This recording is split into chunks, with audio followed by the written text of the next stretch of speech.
მე მინდა ვთხოვო ცოტა სხვა კუთხით გავაშუქოთ ასტრო რაღაცა მოკლედ ისეთი ასტროლოგების პროგნოზების მიუხედავად დიდი იმედი მაქვს რომ ყველაფერი გამოგვივა და დიდი იმედი მაქვს იმისი რომ ჩვენ გავარღვევთ ჩვენი ერთობით ენერგეტიკულად ჩვენი ფსიქოლოგიით და იცით რო არის ლაპარაკი რომ გარდაუვალია მეორედ მოსვლა და კარტოფილის ნავთქვენები უნდა ვჭამოთ და ვაგრძელოთ ისიც მე ცოტა სხვა მიდგომა მაქვს.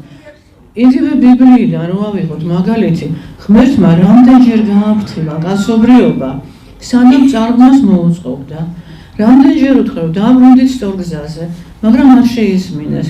აი თუ ადამიანების უმრავლესობა, თუნდაც საქართველოში შეისმენს მის გაფრთხილებებს, არის მიზეზვრები რო ხდება წყალდიდობები ყველგან. ჩვენ კიდე კარგ დღეში ვართ, მაგრამ ჩვენთანაც იწყება თანდათან, ხო? ბევრი გაფრთხილება მოგვდის. თუ ჩვენ ამას წავიკითხავთ სწორად და სწორად მოვიქცევით და ეს აგრესია ჩაქრება, ეს სიძულვილი ჩაქრება და ისევ ადამიანურ სახეს მიიღებს ბევრი ადამიანი, ვის დაკარგა დღეს ეს სახე და გახდნენ რაღაც არ ვიცი როგორი კაცთა მოზულეები, ღმერთის მოზულეები, იქნება და არ ხდება ეს. იმიტომ რომ ღმერთს უყვარვართ, ღმერთის საუკეთესო ქმნილებები ვართ, ხო? მე მომის იმედი მაქვს, მე ვიცი რომ ღმერთი ყველაფერს გაპატიებს. იმიტომ რომ მისი შვილი ხარ, არ უნდა ღმერთს იმიტომ არ შეუქმნიხარ რომ გაგანადგუროს ხვალ არა. მაგრამ მოდი და დაუბრუნდეთ აი ამ ღმერთს. მარტო ეკლესიაში სიარული ხო არ არის და სამთის დანთება ღმერთის წამო. გულში უნდა გქონდეს ეს. და პირველ რიგში ერთმანეთი უნდა შევიყვაროთ. ისა ვერი უნდა გამთლიანდეს და ქართველებს გვჩვევია ერთი რამ, რომ გაჭირვების დროს ბევრი მტერი რო გვესეოდა, შემოგვესეოდა, მაშინ ვერთიანდებოდით. და ეხლა იმდენი მტერი ყავს ყველა მხრიდან შემოსეული, რომ იქნება ეხლა მაინც გაგვაერთიანოს ამან და ჩვენი გენეტიკური კოდი გაიღვიძა კი არა ამ ფეთქთან. ნახეთ, რამდენი სპორტსმენი ყავს წარმატებული, რამდენი მომღერალი, როგორი გარღვევები კეთდება. მაგრამ ეს ჩვენ დრებს არ მოწონს. სულ არ ჭირდებათ ქართველი ჭკვიანი, კარგი და წარმატებული. არ ჭირდება. უნდათ მეხინკლე, უნდათ ანდრე თუ იყო მეცნიერების შეჯიბრი და მილიონი რაღაც ინტელექტუალური შეჯიბრი ტელევიზიით უნდათ. ეხლა არის მზარეულების შეჯიბრები და მთელი დღე მაგის ყურებაში არიან ახალგაზრდები. ხო? ანუ მე შეურაცხყოფას არავის არ ვაყენებ, მაგრამ ვამბობ იმას, რომ დღეს გადატანილი არის ამაზე მთელი აქცენტი, ყველაზე პოპულარული სპეციალობა ეგ არის. ხო, და უკვე არა ინტელექტუალურის, ვინ გააკეთებს უკეთეს ხინკალს. ძალიან მიყვარს ხინკალი, ძალიან მინდა კარგი მეხინკლე, მაგრამ ეს გადავაქცევთ. ნუ ჩავიყვანთ აი ამ მეხინკლის და მარტო სხვისი ტურისტის გართობის მონუმენტი.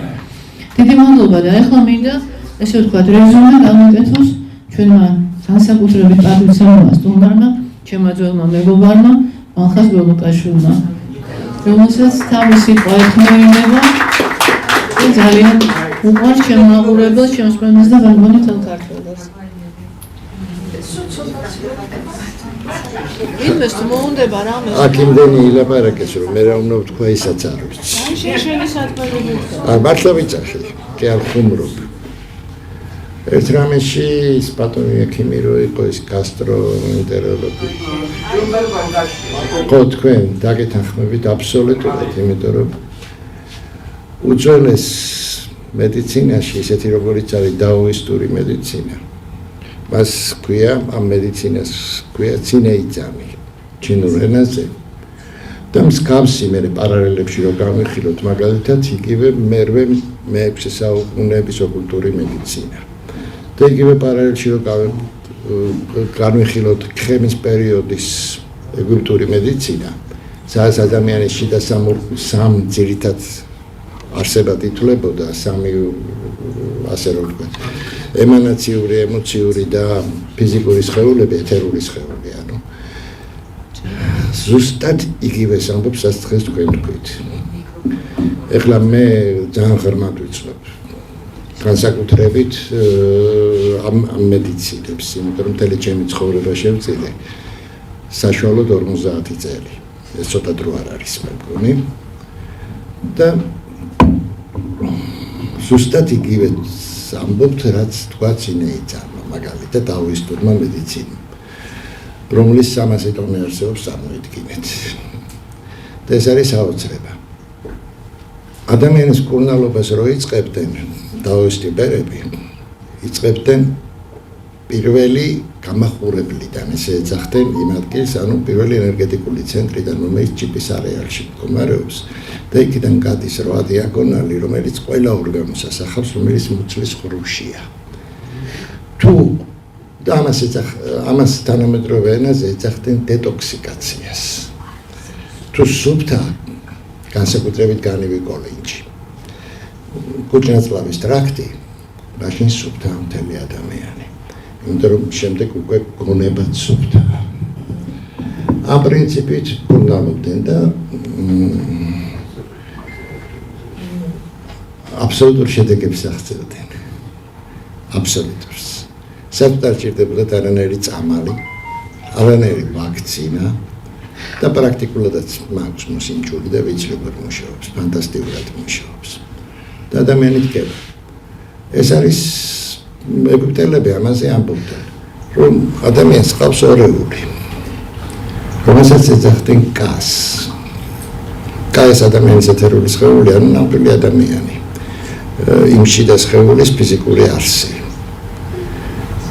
ამ კასში ორი გველი დადიოდა. ორი გველი არის სკელეტიკა, რა თქმა უნდა. და თუ რამე ჭირს ფიზიკურ სხეულს, ესე იგი კა არის დაზიანებული.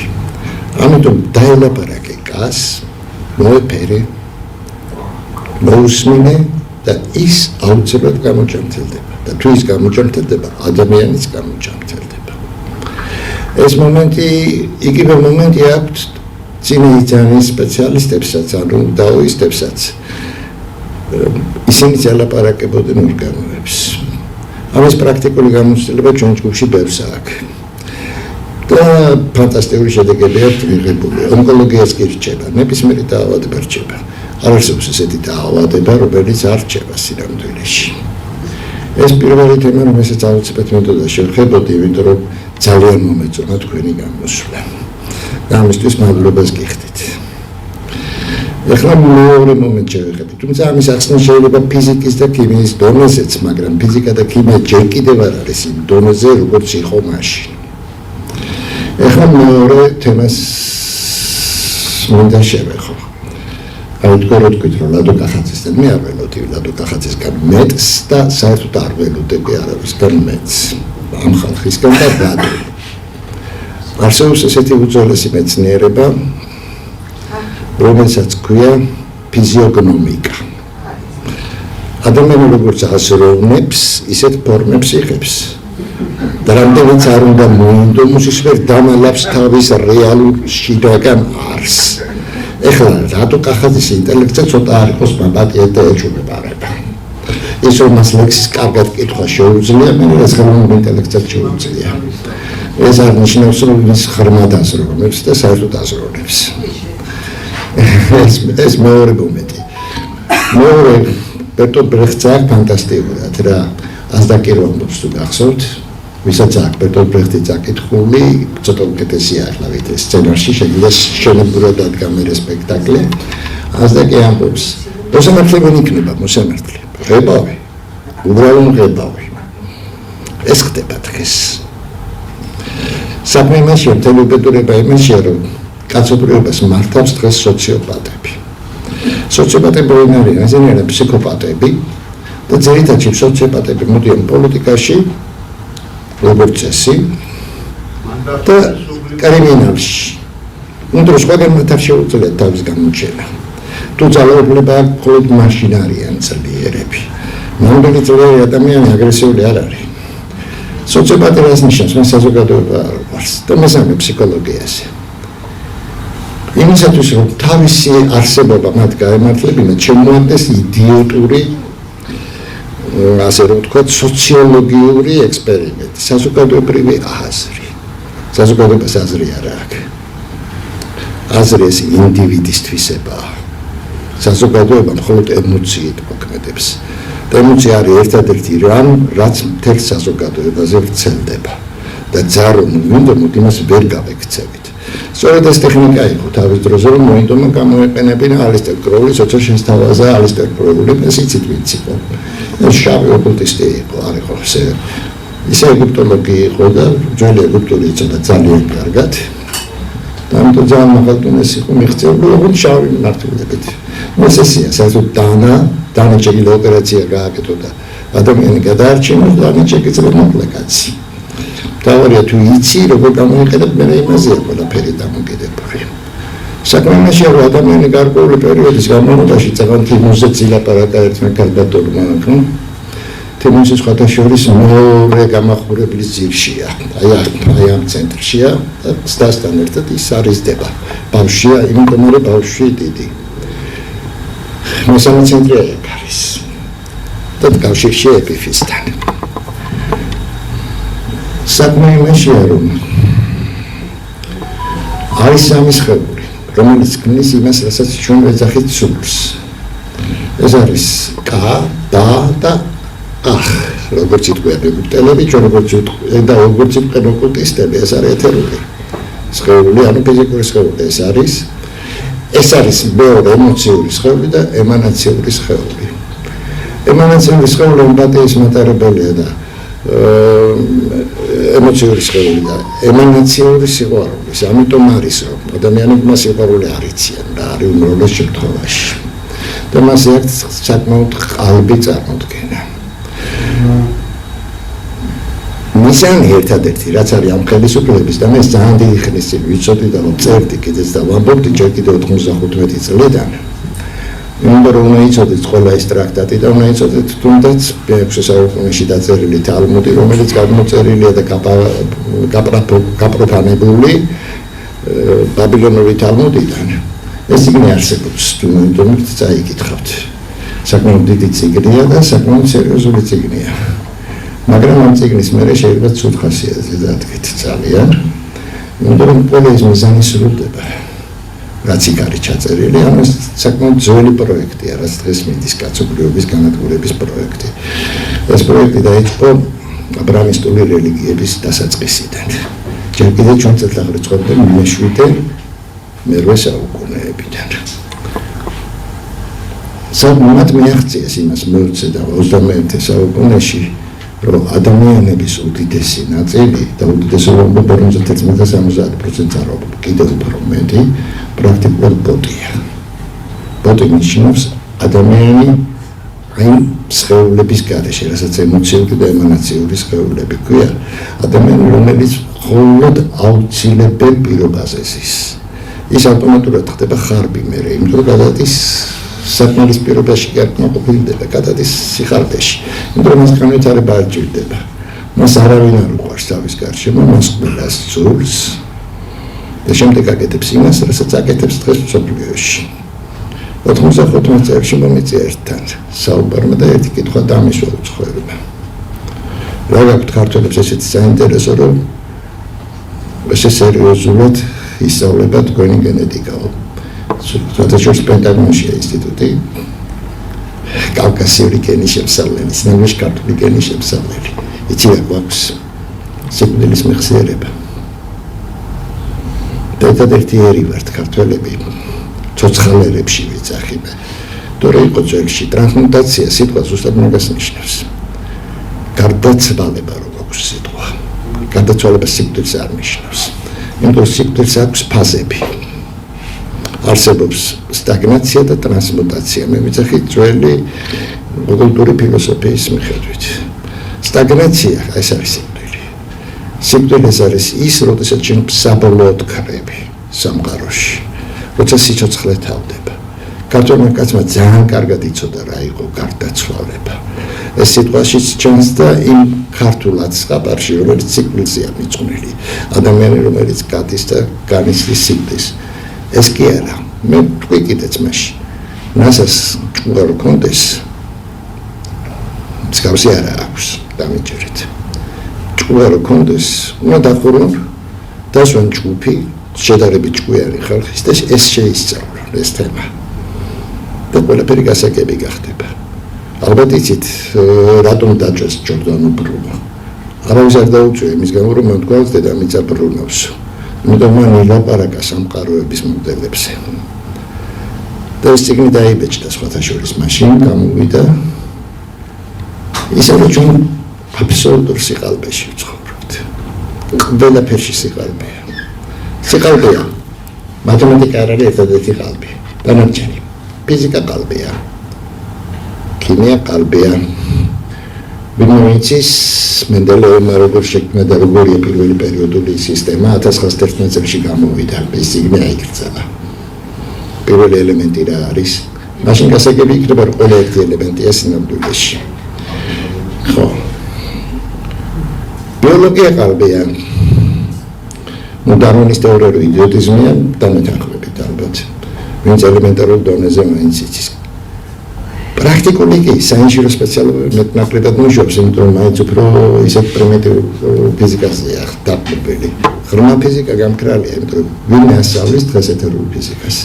173 კაცი იკვლევდა ეთერულ ფიზიკას მე-19 საუკუნეში.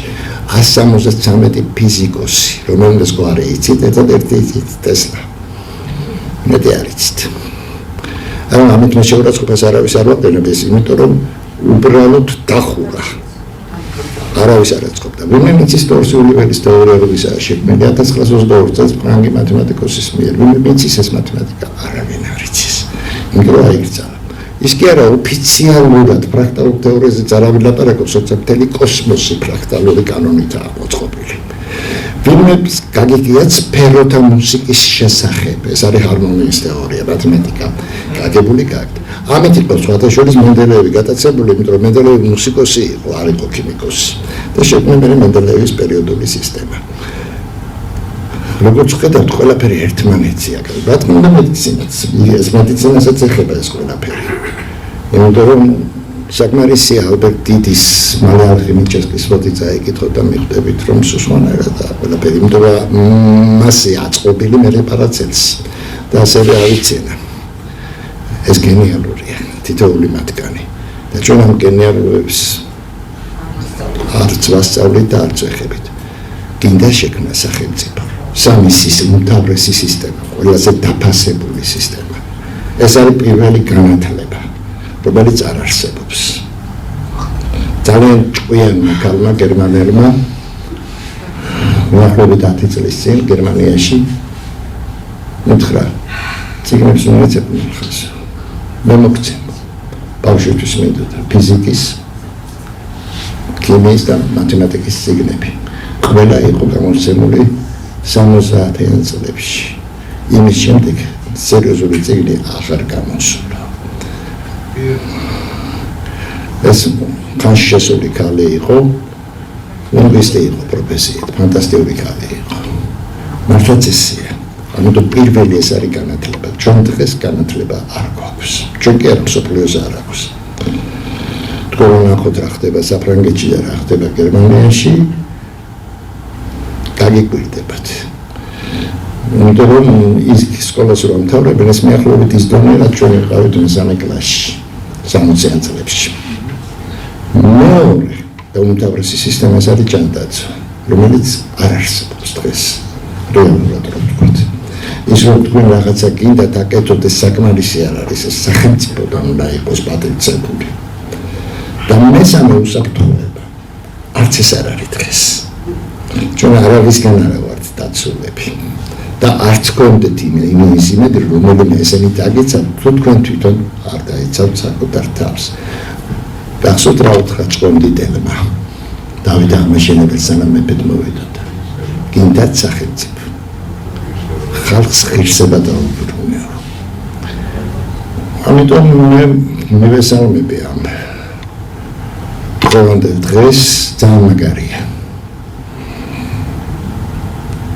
ჩვენ მოგვითხოვოთ რა თქმა უნდა ჯანმოდან გამოსვლა მთლიანად.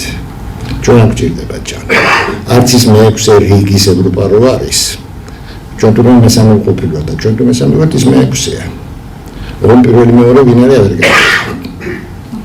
არც მათთან კონტაქტი არაფერში არ გვჭირდება. იმიტომ ეს არის იდიოტების სამყარო. ხო, არა გვჭირდება. პიროვნულად კი ბატონო, ინდივიდუალურად ვიღაცასთან შეიძლება გქონდეს კონტაქტი.